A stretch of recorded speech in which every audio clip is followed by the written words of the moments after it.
Bienvenidos al curso de cálculo tensorial. En el video de hoy vamos a ver la derivada covariante. Vamos a empezar primero con una corrección de la página 9 del video anterior, página 9 o diapositiva 9, en la cual se estaban hallando los símbolos de Christoffel de segunda clase para coordenadas esféricas. Yo tenía en una parte aquí el 2,12, pues la expresión para hallarlo, y en la parte de abajo coloqué 1,12 y 1,21. Aquí lo que pasó es que cambié el índice de la parte superior. Entonces la expresión correcta es 2,12, 2,12 o 2,21 por la simetría de los símbolos de Christoffel y que esto es igual a 1 sobre ρ.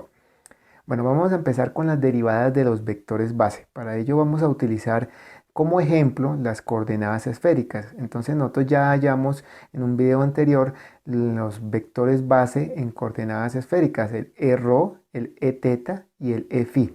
Recordando que llamamos a x1 ρ, x2 θ y x3 φ. Si nosotros, por ejemplo, hallamos la derivada de e-ρ con respecto a θ, entonces nos va a dar esta expresión coseno de teta, coseno de phi a lo largo de i, coseno de teta, aquí es un más, coseno de teta, seno de phi a lo largo de j y menos seno de teta a lo largo de k. Si nosotros nos damos cuenta, esta de e rho de teta va a ser igual a 1 sobre rho por e de teta. Observamos que es esta misma expresión. ¿Qué quiere decir? Que vamos a tener que esta derivada va a ser igual al símbolo de Christoffel teta rho teta por e teta, o el 2,12 por e2. Ahora, si hacemos algo similar con el e-θ, tomamos la derivada con respecto a θ, entonces nos va a dar esta expresión de acá.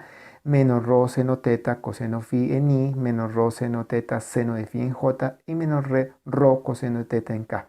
Si nosotros analizamos, vamos a dar cuenta que esta parte de acá va a ser igual, o sea, de e de θ va a ser de e de θ va a ser igual a menos rho por e rho. Es esta parte de acá. Entonces, ¿qué quiere decir? Que esta derivada de este vector base va a ser igual al símbolo de Christoffel rho teta teta por e rho, o el símbolo 1,22 por e2. Si hallamos, por ejemplo, la derivada del vector base e phi con respecto a teta, entonces tenemos esta expresión, menos rho coseno teta seno phi en i más rho coseno teta coseno phi. Si nosotros aquí tomamos como factor coseno teta, nos da esta expresión, y al dividir y multiplicar por seno teta, entonces nos va a quedar esto de acá. Coseno sobre seno es cotangente, esto nos va a quedar que la derivada de e de phi con respecto a teta va a ser igual a cotangente de teta por e de phi, o el símbolo Christoffel phi teta por e phi, el 3,32 por e3. De aquí podemos deducir que las derivadas de los vectores base, no solamente para coordenadas esféricas, sino para cilíndricas y en general, se pueden expresar de esta forma. La derivada iésima del vector iésimo respecto a la coordenada j décima va a ser igual al símbolo de Christoffel k y j por ek, o expresado así de otra forma. Entonces aquí lo que estamos observando es que las derivadas de los vectores bases son iguales a un factor aquí que tenemos, un factor no sé, de dimensión, o un factor que nos permite hallar esa derivada, pero en base a los vectores base, valga la redundancia. Entonces esta relación va a ser importante para lo que sigue. Ahora, la derivada covariante. Las derivadas de un vector no forman un tensor cuyos componentes sean en cualquier otro sistema las correspondientes derivadas del vector transformado. Aquí básicamente lo que nos está diciendo es que la derivada habitual no nos sirve cuando queremos hallar derivadas de un tensor. El proceso de diferenciación covariante mantiene las propiedades tensoriales. ¿Qué quiere decir? Que la derivada covariante, que es un caso especial de la derivada, o al revés, la derivada normal es un caso especial de la derivada covariante, es la que vamos a utilizar para diferenciar o derivar tensores. ¿Cómo vamos a hallar esa fórmula? Digamos que nosotros tenemos un tensor de primer orden o un vector contravariante. Observamos que aquí A, en base a sus componentes contravariantes, A1, A2 y A3, y multiplicado por sus vectores base. Ahora esto en forma de índice se puede escribir como AI e I. Si nosotros tomamos la derivada de este vector, entonces de A respecto a las xj, nos va a quedar pues básicamente derivada de esta parte, la derivada de un producto. Entonces derivada de AI respecto a xj por EI más la AI por la derivada de I de xj.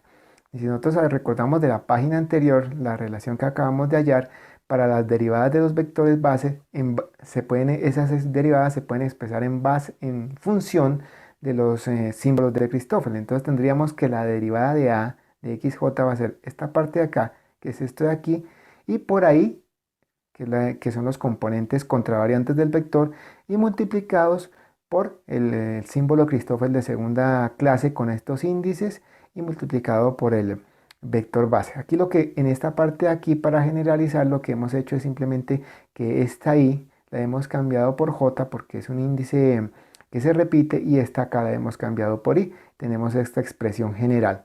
Aquí podemos factorizar estos ei, y al factorizarlos nos queda que de a de xj va a ser de ai de xj más acá por el símbolo de Christoffel de segunda clase y kj. Esta parte de acá, esta parte interna, es la que se define como derivada covariante, aunque en algunos ejemplos se puede expresar esta derivada general multiplicándose por los respectivos vectores base. Sin embargo, es habitual que la derivada covariante se exprese en forma de componentes utilizando esta fórmula de aquí adentro. Entonces, ¿cómo se define en general la derivada covariante, por ejemplo, de un vector contravariante como este, que tiene componentes ahí?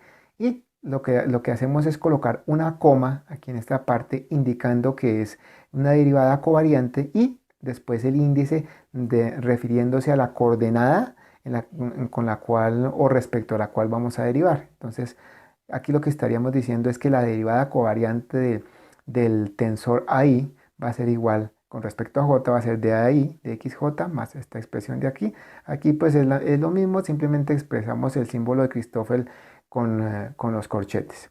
Y para un tensor covariante, pues se puede, en los libros de cálculo pues aparecen la demostración. Aquí lo que varía básicamente es la localización de estos índices, y que aquí aparece un signo menos.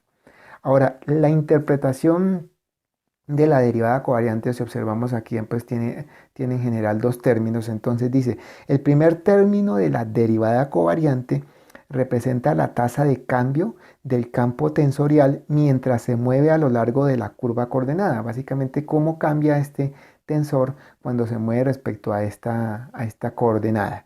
Y el segundo término, sea este, representa el cambio de los vectores base.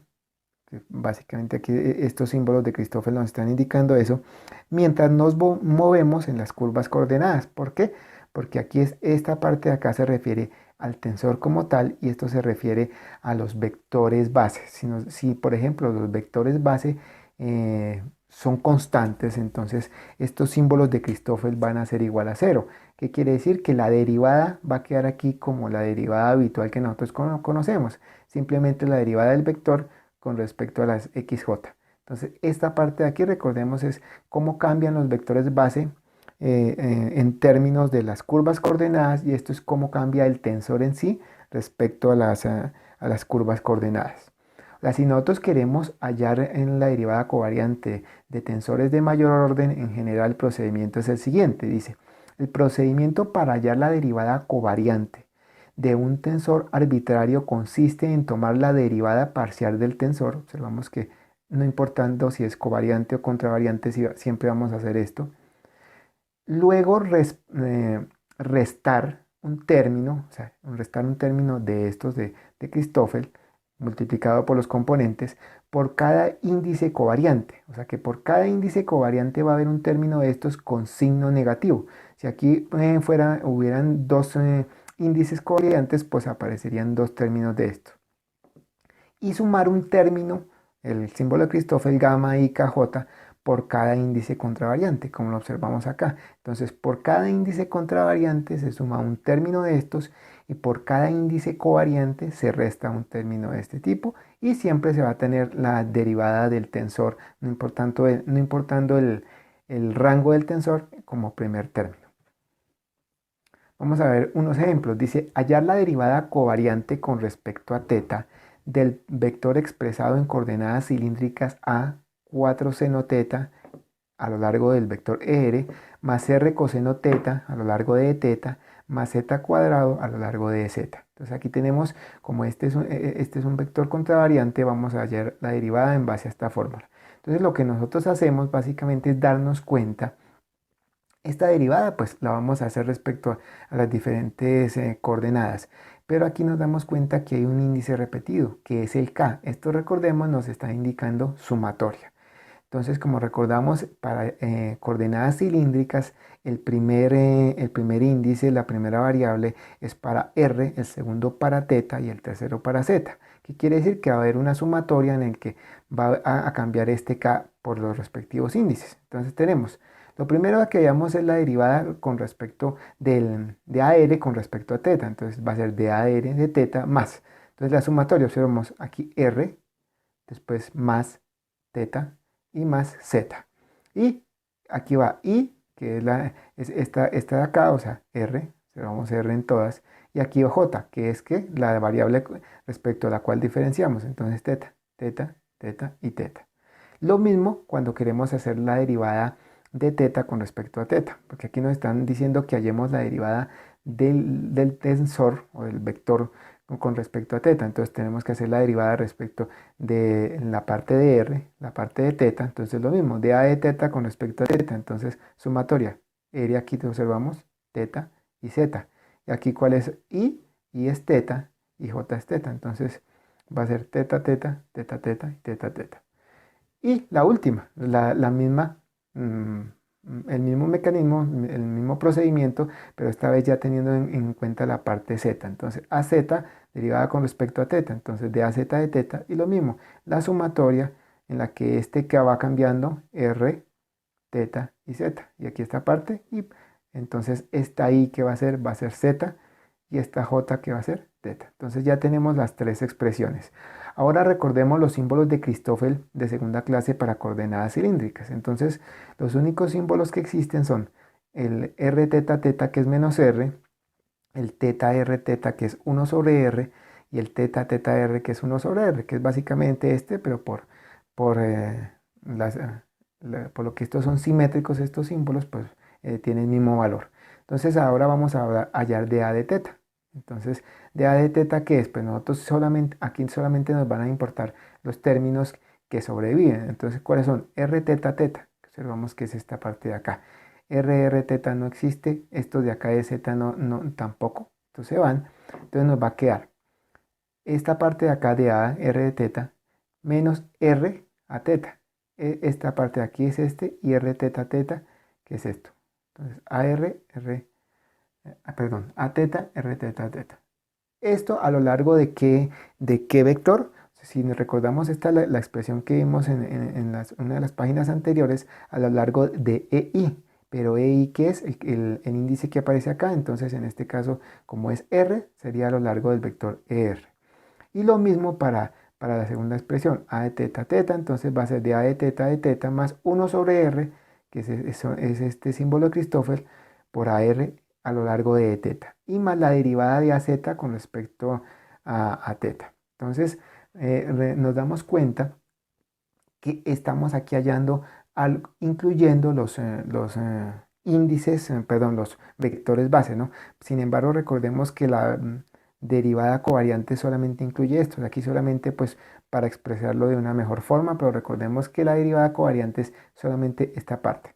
Entonces, al hacer la derivada, entonces tenemos 4 coseno de teta menos r a teta, ¿qué es? A teta es 4, perdón, r coseno teta por r coseno cuadrado de teta a lo largo de r.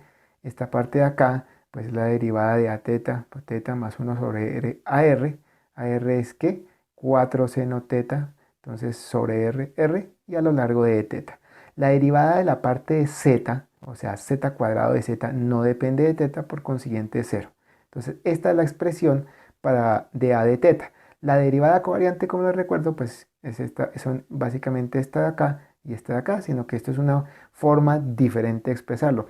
Hay ocasiones en las que algunos autores suman esta parte de acá con esta, hay otros en las que solamente dejan expresados los términos, o sea, este aparte y este aparte, o también expresan la fórmula más general, que puede ser de a de teta o de a dependiendo la coordenada con respecto a la cual se está derivando, que básicamente es esta fórmula. O sea, yo lo que hice aquí fue emplear esta fórmula, pero recordemos que por definición la derivada covariante solamente es la parte de adentro. Bueno, vamos a ver otros ejemplos. Dice ayer la derivada covariante del tensor BJK con respecto de XP. Entonces recordemos, básicamente aquí es manejar los índices, pero que como que aquí hay dos índices covariantes, van a haber dos expresiones con signo menos. Entonces la derivada covariante de BJK, P, indicando que con respecto a las coordenadas XP, va a ser de BJK de XP menos BSK gamma SJP menos BJS gamma SKP. En el último ejercicio dice hallar la derivada covariante de A y JK respecto a XL. Entonces ya aquí nos damos cuenta que tenemos dos índices contravariantes y un índice covariante. Entonces ya antes de empezar a calcularlas sabemos que va a tener, aparte de la derivada parcial del tensor, va a tener dos términos positivos, uno por cada índice contravariante y uno negativo. Entonces aquí la derivada de A y JK respecto a L con la coma va a ser de A y JK de XL más A de JK gamma IRL más A y RK gamma JRL menos A y JR gamma RKL. Básicamente esta es la expresión. Obviamente esta derivada incluye una gran cantidad de términos, ¿no? Así como lo vimos en el primer ejemplo, en la que estábamos hablando solamente de un vector contravariante, esto va a tener muchísimos términos, porque si es en tres dimensiones, recordemos pues que tienen que variar los índices de 1 hasta 3, o sea que aquí van a ser una gran cantidad de términos. Entonces una expresión genérica de la derivada covariante de este tensor. Bueno, por el video de hoy no es más, hasta la próxima.